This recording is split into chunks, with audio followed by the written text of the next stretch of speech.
Blimey. Oh, this is one out of a jam jar you got here. Warning. The House of Mystery contains demons, angels, elementals, magicians, wizards, apparitions, adult language, and discussions. If you're easily offended, do not enter the House of Mystery. All right, then. On with the show.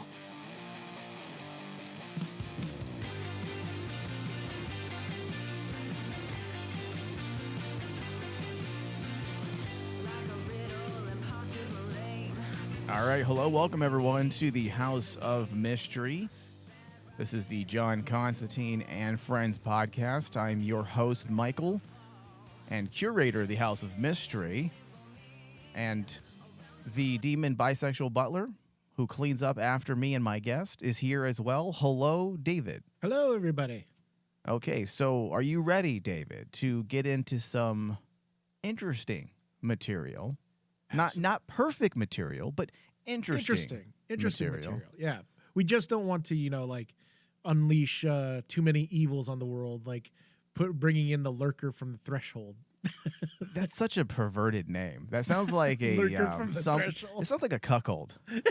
It does, doesn't it? Are you a cuckold? No, I'm a lurker beyond the threshold. You know what? I'm gonna go with that. You're gonna go with that? Yeah, that's gonna be my thing. That's your title. I'm a bit of a cuck, so I'll just go with that. I'm the lurker of the threshold. Where is Zatanna? Oh. So in this episode, we will delve into the Batman animated film, Batman the Doom That Came to Gotham.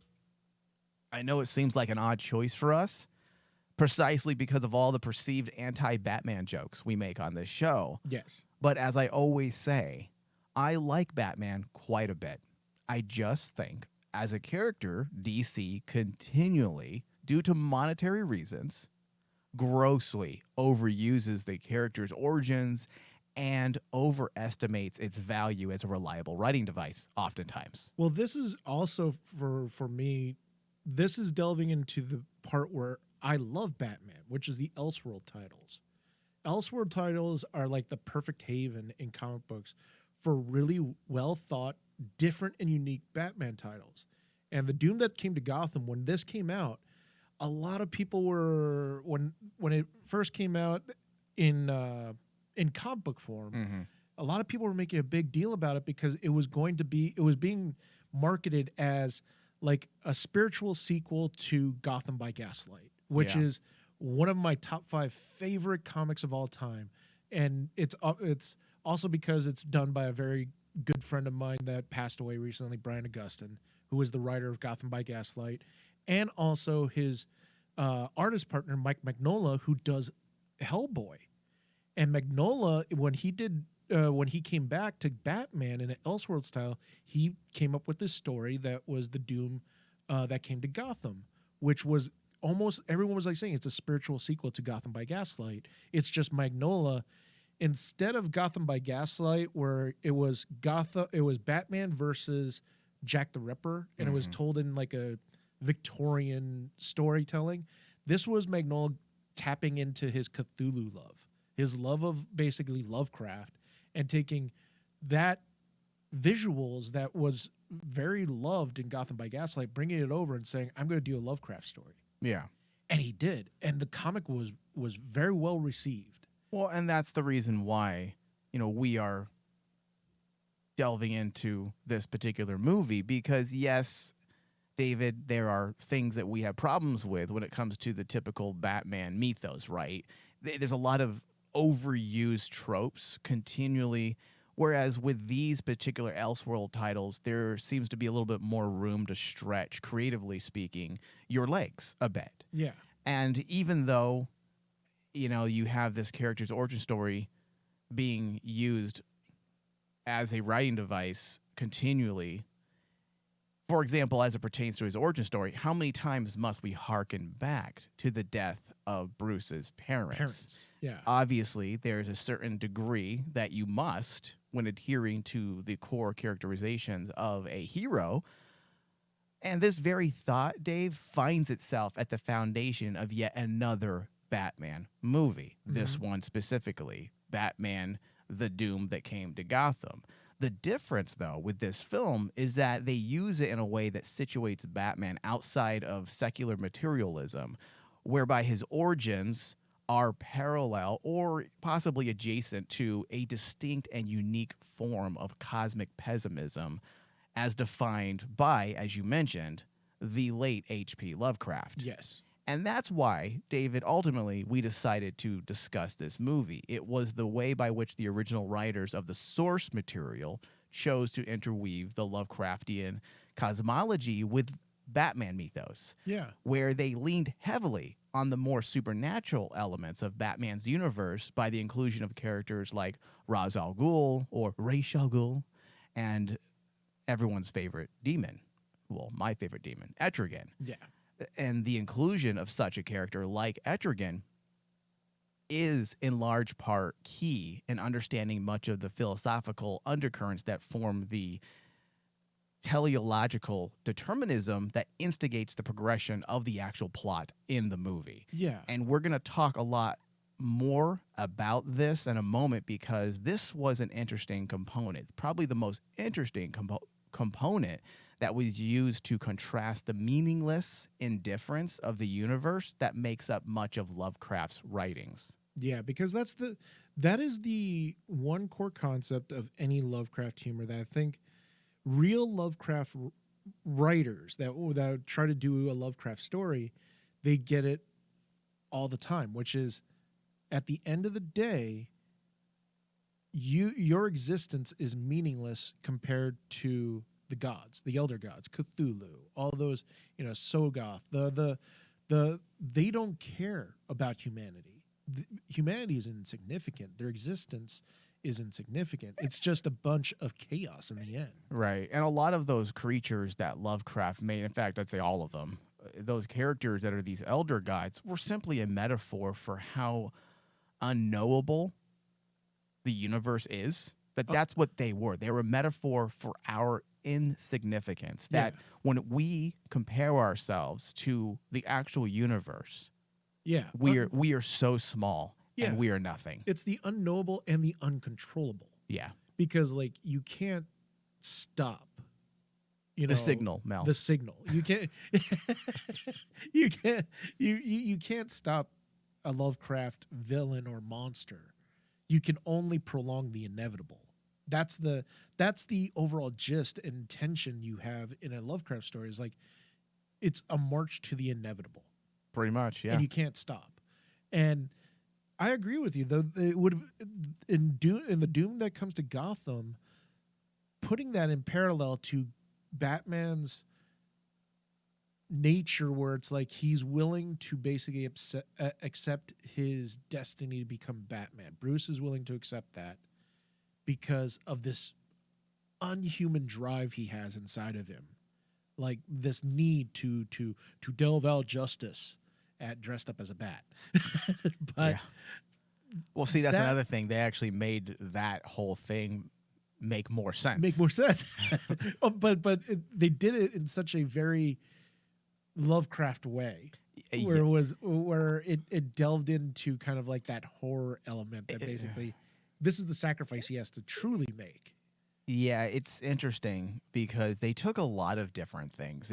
In some sense, you're taking the idea of Gothic horror and you're meshing it with Lovecraftian cosmic horror. Yeah. And the two genres are vastly different in its intent.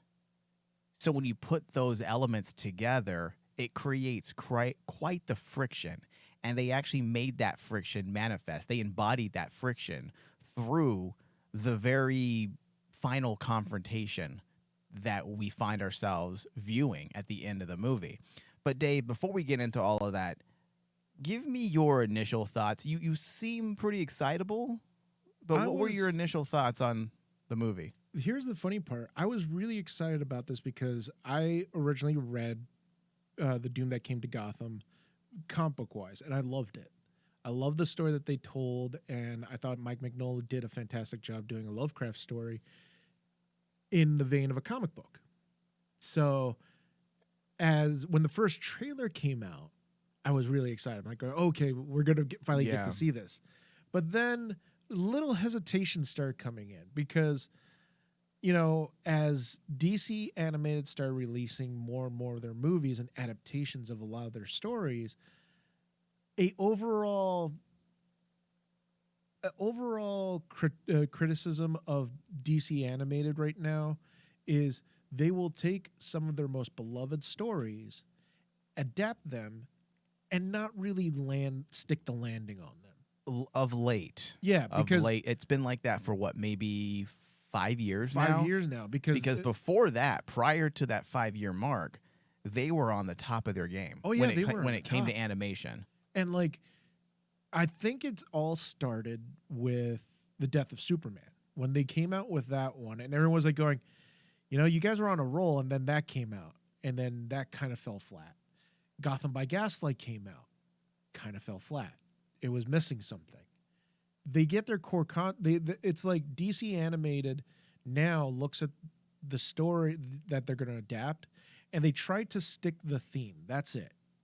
But they try to tweak it or maybe soften it a bit because they understand, as I've been told many a times by like people who work in the DC Animated industry, they have to soften it for a younger generation or a younger audience. That's nonsense. And to me, it's like, why? Because in a long run, the whole point of the story is like the theme that you're trying to tackle is for a mature audience. It's for an overall audience. I can let. It's probably the reason why they're probably doing that, Dave, because I can't disagree with that. I haven't watched as many adaptations as you have, these animated adaptations, but there's always been this concerted effort to market things to younger individuals for obvious reasons, Yes. right? They are the key demo for a lot of things.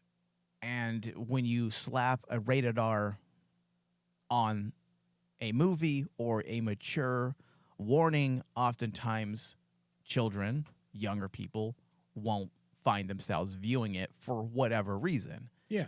And because of that, that cuts down on any potential monetary gains, revenue.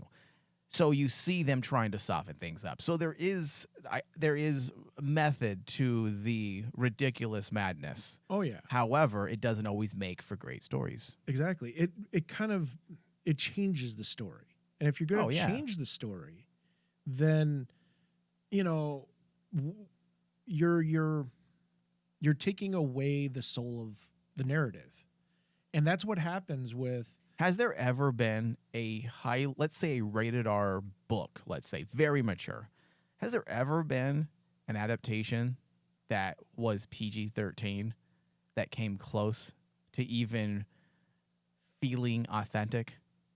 Authentic, like its original source material? Maybe Constantine? Maybe Constantine. I was going to bring up that was City of Angels. Okay, let's talk about live action first. Live action wise, there hasn't been, even though you can point to Constantine, the 2005 Keanu Reeves Constantine, you can point to that movie and say that's an excellently produced film, because it is. It's a beautiful film, but there's an argument to be made, and the one making that argument would win every time, that it's not really an authentic Constantine movie. Yeah, you can make that. But I would say, for the purpose of this discussion, I would say that is one of a very small few films that were based on mature source material. I mean, the closest that then transitioned to a PG-13 movie. Now, I know people might be saying, well, Michael, that movie was rated R. But it wasn't supposed to be. It was written as a PG-13 movie, and the studio just simply turned it rated R for no reason. For no reason, and it was like, we need more. We need more violence in this film. Thank you. So, is there anything you can think of, Dave, outside of that? The one that I was like originally thinking about was Watchmen. But Watchmen was rated R, though. Yeah, I was trying to remember if they ever made Watchmen PG-13. Oh, that would be horrible. And I don't think they're dead. I think maybe I'm trying to think. V for Vendetta. Oh, V for Vendetta might have been PG-13 when it came out released. Yes, and then it later was. on, they had the rated R cut that got released. Yes, for it. originally it was PG-13, and I don't remember how I felt about that movie when it originally came out. I remember liking it. Yeah, same here. I liked it, and to this day I still like it. But like when you take a look at its source material, it's two different animals. Yes. Because like the source material is so packed with political venom from Alan Moore. Mm-hmm. The movie is just like a surface level superhero film Yeah. that tries to get that political element, and it barely gets there. So maybe that's an example on the opposite side, that here you have a adaptation that wasn't willing to tackle all those mature themes that Alan Moore's original V for Vendetta had. Yeah. So, all right, Dave. So overall, you felt like the source material itself is way stronger than much the actual stronger. adaptation. I think the source material, even after initial viewing, is still much more stronger. And I would encourage fans of Batman, if you're gonna watch Doom by Gotham, and you do, go right ahead, but go back and read the original source material, because like the source material hits in a different way. Well, I am one of those that I have not read the source material, so my first exposure to this specific story is this film. But there are a lot of intriguing elements that I can imagine would be a lot more coherent in the actual graphic novel, because it seems like the writer and director, they were working with some great material here. Oh yeah. Because there's a bit of that brilliance is spread throughout the movie, but there's also something missing that makes the movie far from perfect and just obviously flawed in many ways. Now, the official synopsis or PR release for this film, Batman: The Doom That Came to Gotham, is a 2023 American animated superhero film based on the DC Comics character Batman, produced by Warner Brothers Animation and distributed by Warner Brothers Home Entertainment. It is the 51st installment in the DC Universe animated original movie line, although I think it's less than 10 at this point when it comes to the reboot, because they rebooted the whole canon with Apocalypse. Oh yeah, Apocalypse. The Justice League Dark Apocalypse War, I believe. Yes. Yeah. Inspired by the 3-issue comic book miniseries of the same name, published from November 2000 to January 2001 under DC Comics' Elseworlds imprint, the film follows an alternate Batman in the 1920s who is fighting against supernatural forces that are taking Gotham by storm after he accidentally reawakens an entity known as the Cuck on the Threshold. On the Threshold. The Lurker on the Threshold. So, David, the strength of this movie is not the movie in itself, Yeah. but the source material and how the filmmakers utilized it in the animated medium, taking much of the iconography that makes up the world of Batman, as well as its tropes, and making a statement about Batman's duality, man and creature of the night. Yes. In many Batman stories, most of us are very much aware of this, and these are the stories I tend to gravitate toward. Batman is often paralleled with monsters or seen as a tragic figure, like that of the monsters from Universal's stable of creature pictures. The themes of tragedy, inner demons, and the duality of his identity as Bruce Wayne and the Bat are often components of understanding his purpose, and that's going to be a key word here, and are used to uncover and dissect components of the human condition. Yeah. That's another key phrase there we want to remember. Essentially used in a generalized sense to say something about the individual in society. Not always about the individual per se, or the nature of being, but the nature of the individual in society and how all of that interacts with one another. Now, when it comes to the use of etrigan, In large part, he was used to aid in narrative comprehension. That's another key point here. To understand, and I say this because not everyone watches with the eye towards analysm or what's analysm? What is analysm, David? I think that's something I search on Pornhub. That's analism. So what was I saying? Oh, etrigan. So etrigan, in large part, was used to aid in narrative comprehension, to understand at a subconscious level. And that's what I was trying to say, because not everyone watches with the eye towards analyzing everything that's happening. So there's certain aspects that are going to be working within the viewer at a subconscious level. And it's designed to help the viewer understand the philosophical undercurrents that form a type of teleological determinism that pushes the plot forward. Not just pushes the plot forward, but pushes the character's motivation forward. Correct. Because like the whole thing with Etrigan too is when you take a look at the background story of Etrigan and oh my god, I completely blanked on his host. But basically Analysm. Analysm. But like the relationship between Etrigan and his host, Jason Blood, Yeah. it is kind of like this. Etrigan represents like this subliminal personality that is caught within Jason Blood in the back of his mind that he cannot control. It is almost like part of second nature to him. Mm-hmm. And he cannot control Etrigan. The only way he can control Etrigan is by summoning him. That's it.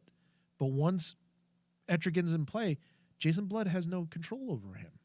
Who is the determining agent within the body of Jason Blood when you think about it? It really is Etrigan. It's really Etrigan. And look at who Batman becomes, or Bruce Wayne. Exactly. That's why Etrigan is such an interesting character in this, because he's used to help us understand what Bruce Wayne will become. And that's where really good comic book, I shouldn't say just comic book writers, but writers in general that deal with the comic book mythos of Batman, when they do stories of Batman and Bruce Wayne and Jason Blood and Etrigan, it's always really it's a sign of how good the writer is, because they understand that parallel. Sometimes it's not great, but sometimes it's not that great. But when you get yourself a good writer tackling stories that feature Etrigan, and that's why I say is like pretty dynamic. Not even in comics is good storytelling, but also like in the Batman in the animated series,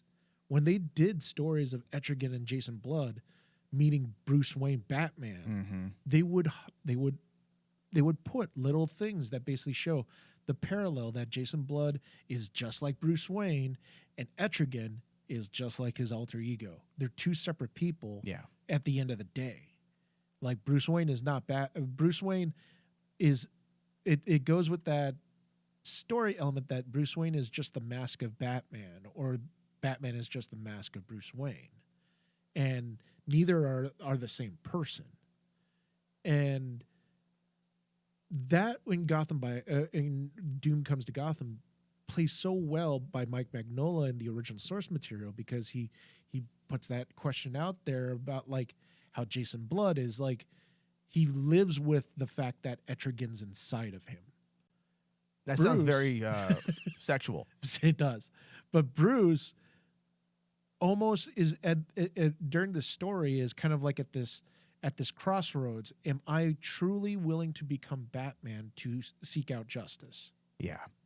Well, David, and then when you take all those things that you're talking about and what I was talking about prior, when you take those things, when you take the writings and ideas of Lovecraft, which are filled with notes of existentialism, like lack of meaning, purpose, and universal indifference, and contrast them with the I guess you can say deterministic trappings of teleology, and that, of course, is that everything in the natural world has a telos, a purpose, or an end goal. It creates, and this is the best part of this movie, it creates narrative friction. You have Etrigan, who foreshadows Batman's transformation into Beast, a determined preordained fate that aligns with a universal resistance that opposes the notion of dread that comes with the cosmological indifference and insignificance, all of which are in opposition to Lovecraftian philosophy. So in the end, it becomes a clever way to defeat your foe, essentially being a philosophical battle between telos and anime, or simply nihilism. So that, to me, was the strength of this movie, that it's more of a philosophical battle more than anything. It's the metaphor is what really stands above the rest. Yeah. Now, whether or not that's the director or the writer of this movie, who knows? However, not reading the source material, but just going based on what you had said, Dave, a lot of these ideas, because they're not entirely situated overtly, seems like a lot of these ideas are from the source material, and the writer and the director of this movie were simply trying to adapt something that they might have not had complete understanding of. And some of the better details managed to rear its head and become more relevant. Now, the opposite can be said as well, David. Perhaps there was so much going on in these 3 issues that comprised Batman, the Doom that came to Gotham, and there's too much there. So they chose the easiest themes, philosophy, that they could bring to the service and use for the purpose of a movie. Because we know that adapting graphic novels, adapting books, it's difficult. And you can't always adapt everything, specifically in a novel. You just can't. It's impossible. Yeah. It's impossible to adapt a book one-to-one. Yeah. So you have to pick and choose. You have to know your battles and hopefully choose the battles, I should say, that you can win. And in this case, if they did choose this, then it does work because it's what made the movie end on a good note for me. And something I always say is if you have a rough start, okay. But if you end strong, people are going to probably remember that more than anything. Mm-hmm. And the opening of the first act, I'd say the first 40 minutes, it was a slog, Dave. It was really hard for me to get through it. At one point, I almost just said, I'm not going to cover this. I don't like it. It's very boring. It felt like every other Batman story. You had all the typical Batman tropes that they were throwing in, and nothing really overly unique except for the inclusion at the beginning of the Elder God. Yes. That part was interesting, and that kept me watching. But then when we got into like 40 minutes into the movie and nothing was really happening, but luckily once Etrigan made his appearance halfway through and you started really understanding the direction they were going in and this transformation that Batman would in fact become the monster, become the beast, he would embody the bat, all of it ended up working towards an ultimate successful ending because the third act was the strongest. And the third act, honestly, is the most connected thematically to the original source material. That's what I took away from Was it? Okay. Yeah, because I would agree with you that basically, well, maybe there's too much. Sometimes with adaptations, there's too much, and they have to pull back, and they have to kind of lessen some elements from the original source material, and I would agree with you. Especially when you're trying to adapt anything that is derived from Lovecraft. Yeah. I mean, that is just, that's deep stuff. But here, the opposite honestly happened. Mm-hmm. Because the what they ended up doing was that first part was completely added in. Like, there were characters that didn't really make an appearance in the source material. We didn't have a Dick Grayson in the original source material. We didn't have any elements of Bruce and the Robins in the original source material. So who was in it? The only characters that made a legitimate main appearance in the story was Bruce, Oswald, Grendon, who's basically Grundy, and see, that would have made more sense. Ra's al Ghul, that makes sense. Green Arrow, Etrigan, and James Gordon. Okay. Those are the only main characters of the story of the original source material. Okay, pause right there, Dave. And then once I say this, continue your thought. That's one of my biggest problems was the fact that you have Dick Grayson Yeah. and some rando James, character, Sanjay. And you know who that's supposed to be? That's supposed to be Jason Todd. That's what I thought. You have a random character like Sanjay, and then I know the other Cassie girl. Kane. I know who's supposed to she. be Batgirl. Yeah. But the thing is that Dick Grayson and Sanjay die, Exactly. and it has no relevance. No relevance on the story. It has no real impact. It doesn't spur Batman to action. Nope. It does nothing. Because it had nothing to do in the original source material. And the only reason why we threw those characters and they had a bigger, quote unquote, impact or basic appearance in the movie was solely because, and this is my only theory why the writer would do this, to bring in more elements to show, hey, this is a Batman universe. We're going to bring in all these other faces in here so that you guys can say, yeah, this is Batman, right? You know, Dave, and that's my problem with a lot of Batman stories. Just because you have a Batman story doesn't mean you need to throw in every fucking Batman character. You don't need to do that. I think people need to be more ballsy with their Batman. You know why Mask of the Phantasm is one of my favorite Batman movies of all time? Because they didn't rely on all the unnecessary Batman characters that you must throw into every Batman movie. In fact, the villain of that story was never seen before in comics. Yeah. His first appearance was in that movie.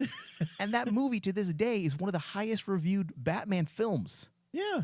Even including live action.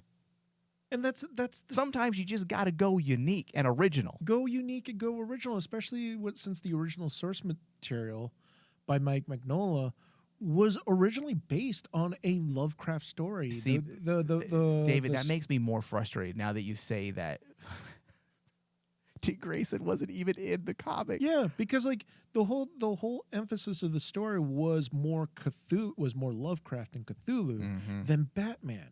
And in the animated version, they said, no, we're going to do more Batman. And that's why you get that first 30 minutes. I sat through that and I clocked myself at 30 minutes where I'm like going, get to the freaking story. Yeah. Get to the story, because all we're doing is just a rehash of the elements of Batman. Why is this a Batman movie? Well, this is why. For 30 minutes, they have to show why this is a I think Batman it's longer film. than 30 minutes. And then like the rest of the movie, then it turns into Mike Mignola's story where it's like, okay, it's the doom that comes to Gotham, and you get more elements of, you know, the actual source material or the themes of Lovecraft start coming in more. Yeah. See, if you were going to, let's say you wanted to, for whatever reason, bring in familiar characters like Dick Grayson. Okay, well, even if the source material didn't include him, I would be open to his inclusion as long as he really mattered to the story. Yes. If you needed someone to push the plot forward, or you, like, for example, a death, or you needed that emotional impact to do something to Bruce, then I would say, okay, bring in this character so that you can build him up a bit, get the audience, you know, build some rapport with the audience, and then kill him. Yeah. So that it matters. But when he died, first off, he died off screen. Mm-hmm. We didn't even see him. We didn't even see him die Can you on imagine screen. if we would have saw a Lovecraftian type of death? Oh, it would have been awesome.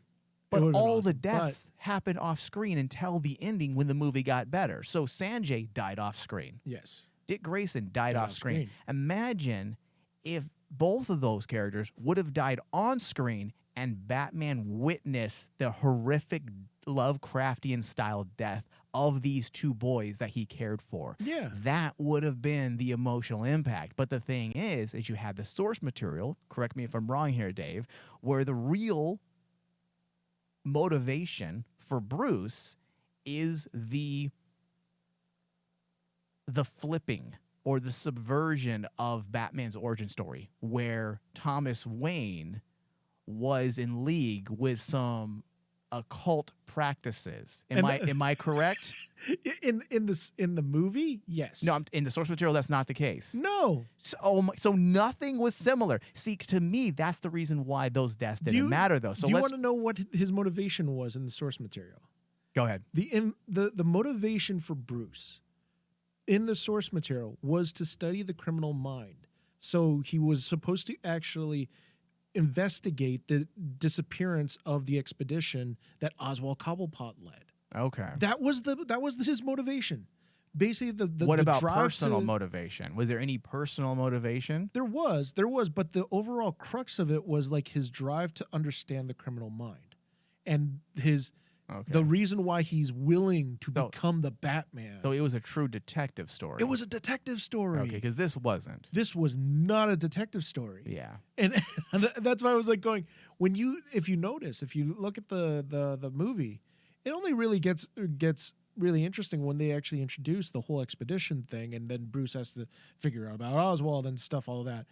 The stuff with Dick Grayson and Jason Todd and Sammy Kaye, that was only there when I look back at it to set up the audience to show them this is a Batman universe. Yeah. These are Batman characters.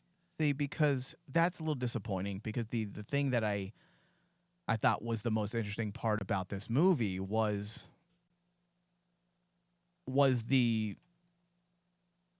I guess when you look at it from another perspective, I guess you can say his true motivation was just determinism. Yeah. Like it was fate. It was which fate. is cool philosophically, but that's not really an emotional motivation. Mm-hmm. If he had to come face to face with his deterministic path, and that path leads to the death of people he loves, then you got something different. That's interesting. Yeah. But it was just a deterministic path that was laid before him because of the sins of the father. Yes. And that, to me, just doesn't even fit philosophically with what they were saying. So that now makes more sense why I had certain problems with that aspect as well. And that's why I said when I took a look at it and I realized you're dealing with an adaptation, meaning Mike Mignola is not the actual writer of the movie. It was we should probably we haven't even stated that. The director was Christopher Berkeley and Sam Liu,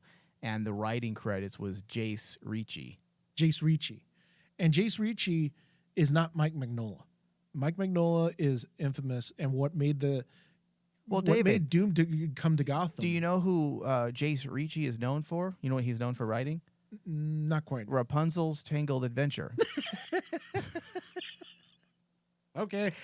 So you had a writer who writes YA, no, younger than that.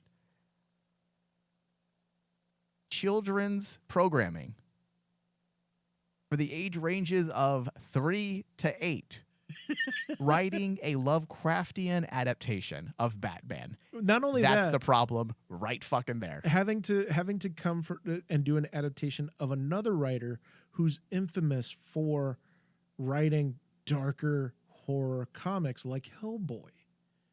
You can't. I'm not going. That's what's missing, is because like they're trying to pretty the story up when it's not meant to be prettied up. Why are we not hiring real? I'm not. You know what? I don't want to say real. That's a little rude. Why are we not hiring live action screenwriters for films like this?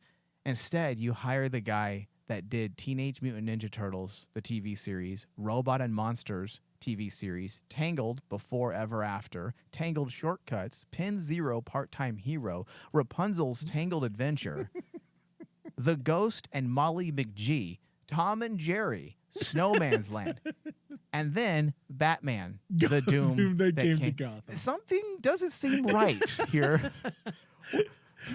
It doesn't. One of these kids are doing their own thing. Remember that game in Sesame Street? Yeah. Like, yeah, this And doesn't work.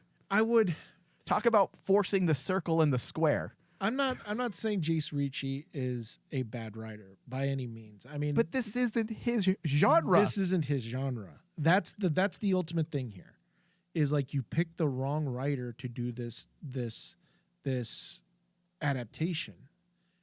Pick a writer that basically knows that adaptation, knows that those type of what it takes to be in that genre. You know how many writers out there that are actually writing in the movie business today that would jump? And I'm talking about writers who have written various TV shows but haven't had their opportunity to do something like a Batman animated series. You know how many people, or animated film? There are so many writers that would jump, capable writers that would jump at the opportunity. But we hire people like this. This was my problem, I believe, David, with Justice League Dark Apocalypse War. Yeah. It was written by people that wrote Nickelodeon TV shows. Yep. And that's the ultimate issue that I have with adaptations is like when DC decides to do these adaptations, they're not bringing in the original people who wrote the thing, who wrote the story. So in adapting it, you're not going to get the same elements. You're going to be missing things because that writer knows what the story is supposed to be about. Even if you were to bring in Mike Mignola for consulting purposes and say, here's our script, can you take a look at it and see if this catches the themes that you were trying to do? I thought you said he died. Yeah. Oh, no. That was Brian Augustyn. Oh, Brian okay. Augustyn passed away last year, I believe. And Because unless they want to commune with the dead, yeah, exactly. I mean, But he's not going to be able to consult anything. if you could at least bring in anyone any story that they decide to adapt, Anyone. Just bring in anyone. bring anyone at least tied to the original source material. What, David? So that you That's can too actually- logical. That's far too logical. So you can actually just show them and say, hey, is this what you guys were talking about in the story? And they'll look at it and go, no, this is not how this story is supposed to be about. It's not adapting. It's not adapting the story. Yeah. And Just to, so it's clear, Dave, this is something that we talk a lot about on our movie, television, and review show that the network and ourselves take part in. Critique Revolve is the name of the podcast. We talk about this type of stuff a lot. Obviously, we're not proponents of one-to-one adaptations all the time. I don't feel like they need to be perfect adaptations. In fact, oftentimes, when you do a perfect adaptation, it doesn't translate well. No. Because they're two very different mediums. So oftentimes what I say is I don't need a one-to-one. As long as you are able, as a filmmaker, to capture the essence of what the source material is doing. yes. And if you can do that, then you'll make a successful adaptation. This, to me, captures some of the philosophical aspects, but overall, setting that aside, overall, based on what you're telling me, Dave, and correct me if I'm wrong, it doesn't quite capture the essence of the graphic novel. No, not really, because just like what we alluded to earlier, the original graphic novel was supposed to be a detective story. It's told in the vein of a detective Typical film noir, right? film noir. Yeah, That's yeah. what it is. Here Or gothic noir, you can call it. in The Doom That Comes to Gotham, the animated, all they really the main focus was you have to focus on the Batman. All the elements of Batman have to be in here. Well, that's not the point of the story. The story is about a detective story.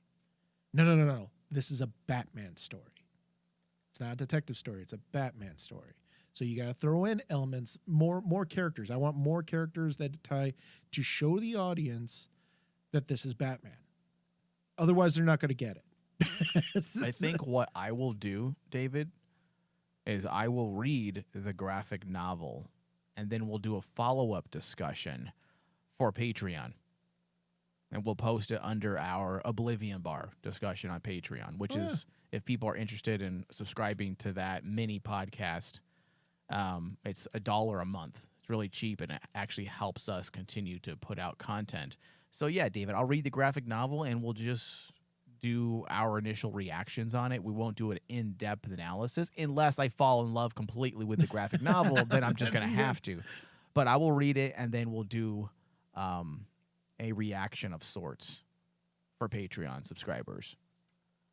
And if you want to join our Patreon, you can go to patreon.com/RainmanDigital and pledge $1 for that.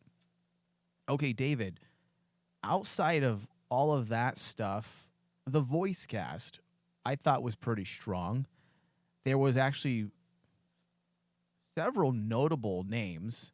David, I want to say Giuntoli played Bruce Wayne. And if you're not familiar with David Giuntoli, he's the actor that played Nick Burkhart in Grimm. In Grimm. One of my favorite TV shows. Underrated. Very underrated. Underrated show. Then you had Christopher Gorham as Oliver Queen, John DiMaggio as James Gordon, Patrick Fabian as Harvey Dent, and my favorite, Jeffrey Combs as Kirk Langstrom. Yep. Or Man-Bat. How did you not have a moment where he becomes Man-Bat? I mean, that's Kirk, right? Yeah. He's Man. That's Langstrom becomes Man-Bat. Yeah, you're dealing with the embodiment of bats. And he doesn't actually become. They kind of switched it. Yeah, now, they switched it. In the comic books, do they use Langstrom? They do use Langstrom Okay. because like the whole point is Langstrom's the key to Bruce's transformation to the end. See, that would make sense then. And he does essentially do that in this movie as well. So perhaps he was used correctly. He just wasn't the Bat himself. Yeah. Tim Russ was Lucius Fox. There were a lot of good talent behind the voice. I had no problems with the voice acting whatsoever. David Giuntoli, it's interesting to see him do work like this because typically he's a live action guy. Yes. It always surprises me when they get pretty big names to come in and do these rando parts. They don't have any ongoing Batman voices anymore, do they? No, not anymore. I mean, like, because for years it was Kevin Conroy. I mean, he was, in my opinion, for decades, the voice of Batman. Oh, yeah.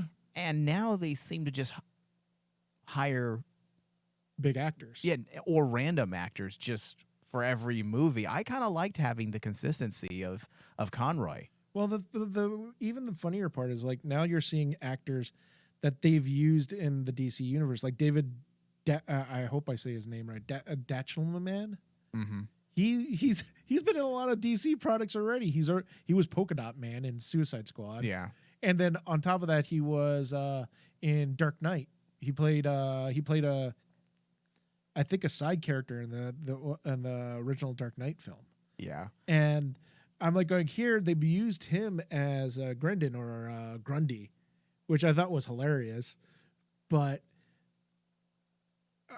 it is a lost art where a lot of voice actors do not get a lot of credit that they used to have back in the day. Now it's like, yeah, if we want to do an animated film, we have to bring in that familiar voice for the fans. Isn't that sad? Kind of like there used to be that separation where you had your go-to voice actors. That's what they did. And then you had your live action actors, and that's what they did. And every once in a while, you'd have those occasional tentpole kid animation films, like Madagascar. Yeah. That you would hire top talent that can be billed on the movie poster. Will Smith, David Schwimmer, that would attract audiences. That's how it started. Then it slowly became, well, you know what? We're going to do away with all of our go-to animation voice actors and start casting all live action known actors now. And that, I feel, is a disservice to an actual field that was dedicated to a specific group of people. That was their work. And the reason why I think it sucks is because these live action actors work in live action, so they can get other work. Whereas the voice actors, there is no other work. That is literally their business. That's what they do. This argument you're bringing up is a two-edged sword, though, because like everything that you just said, completely valid. However, then you have to look at the fact that there are times when the fan base itself just clamors for a certain actor to portray a character. Say, for example, Constantine. People demanded, if they're doing John Constantine, they have to have the one actor who played him in the live action voice him. And Well, that's different, David, because Matt Ryan is Constantine. Matt Ryan is Constantine, or even take it even another actor, Jensen Ackles. Mm-hmm. He's constantly tied to, oh, we want to see him play Batman, or his portrayal of any of the Robins, whether it's Dick Grayson or Jason Todd. And Yeah, you have fans now voicing their desire. their desire to see certain actors portray these characters. And the only thing that, animation studios, whether it's Marvel, DC, or any of the other comic book adaptation companies out there, they have to look at that and say, well, in order for this to sell, we have to bring in these names. Yeah. We have to bring in, Matt Ryan for a Constantine film, because if we don't, we know the fans might just turn away and say, well, I'm not going to watch it because it's not really Constantine. Well, listen, I'm a huge Matt Ryan fan, and I'm a huge Constantine fan, and I wouldn't mind having a different voice Absolutely. for Constantine. I'm with you there. However, if I was given the choice, I would say, well, just go with Matt Ryan because he can do it. Mm-hmm. We know he does it well. So, yeah, that's an interesting point, Dave. I can't disagree. It's one of those arguments in the animation genre that's really tough, because there are some legitimately great voice actors that deserve the jobs, but they get turned away because some higher actor on the totem pole wants to portray that character now. Yeah. All right, so overall, the scripting wasn't ideal. The first quarter of the script was not great. Halfway through the second act, the film becomes far more intriguing, and the third act is by far the best part of the movie. So it does, in fact, end strong. The Lovecraftian horror was captured remarkably well, especially in those last few moments, finally moving into that disturbing body horror aspects. A lot of the Batman isms that are just simply overused, I just didn't care about. They weren't, especially when I find out now that it wasn't even in the graphic novel. It makes me even more annoyed. The reception generally from critics over on Rotten Tomatoes, 77% reviews are, 77% of reviews are positive with an average rating of 6.5. Writing for Flickering Myth, Jacinta Fernando praised the film as an effective adaptation, highlighting the voice acting, horror elements, and the animation, saying the latter was reminiscent of Batman the Animated Series.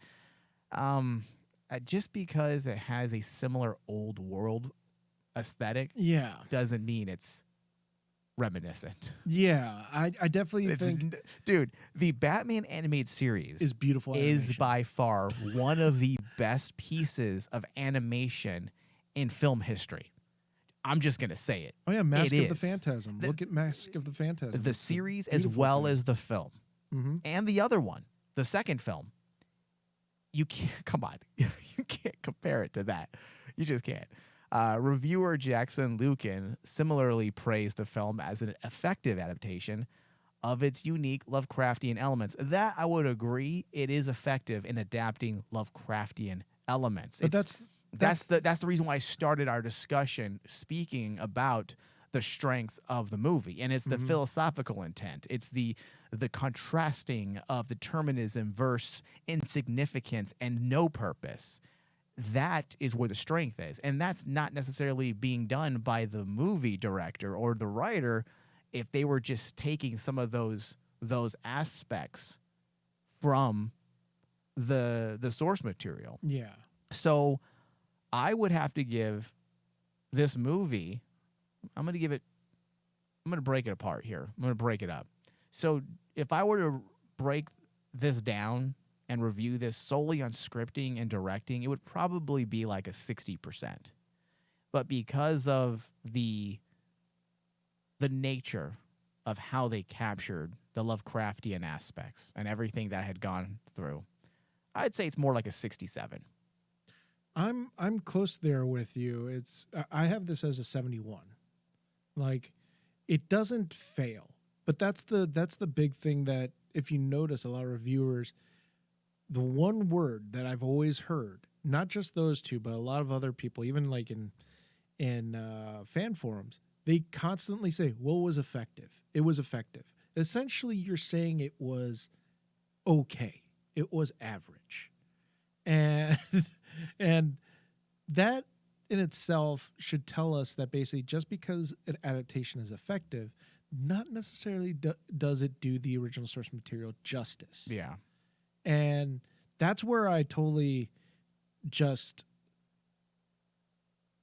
run roughshod on the scripting and the story and the narrative and even the directing to some degree of this film. Is like, I look at the original source material and I see this was the elements that were placed in front of you, and you essentially waited 30 minutes for me to get to that. The other 30 minutes was just fluff. It was just creative fluff to try to set your universe that you wanted to explain to the audience. If it takes you 30 minutes to do that, that's not good. Yeah. You should be able to establish yourself in at least five minutes, not 30. Or like in your case, Mike, it took you 40 minutes. Yeah, it might have been even longer.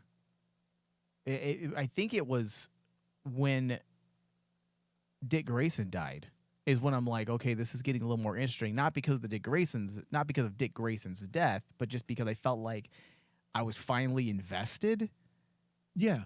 You know, like I was like, okay, I'm on board this. So yeah. All right. Well, David, that actually brings us to the end of our discussion. I don't want to beat a dead horse. Yeah. So I gave it 67. You gave it 71. Mm-hmm. That brings it down to, or I should say that actually reflects a studio grade of about 69%. Yeah. And by far, I'm not saying that this, I don't want our audience thinking that I'm saying this is utter garbage. If you wanted to actually go watch this film, I think it's okay to watch this film. I think if you watch it with an active interest in seeing how they break down some of those Lovecraftian aspects, the things that we talked about, Yeah. then I think you should. I think it would be interesting, but the best way of viewing it would actually be to listen to our discussion first, then go in with open eyes with those philosophical glasses on, and then watch the movie and see if you can pick up on some of those things. Pick up on some of those things. Yeah. So, I mean, yeah, I agree with you, Dave. It's not horrible. I hope that didn't come across. I feel more frustrated than anything because it does feel like this could have been excellent. Oh yeah. If they just had made a few changes. Yeah, and this is the current trend right now in the DC animated universe, where they're coming out with these really great ideas. It's just them trying to find a way to adapting these stories and basically having them hit the mark right. Yeah, and quit hiring children writers to write something that's not designed for children. Very strange choices. It's very strange. On my end, I would tell people after you watch this, definitely read the original 3-issue miniseries by Mike Mignola. It's just it's a really great, fun little story. All right, that brings us to the end. Please find us on iTunes, Stitcher, and give us a review, a thumbs up. If you've watched us on YouTube, give us a thumbs up and subscribe. Thank you, David. Thank you.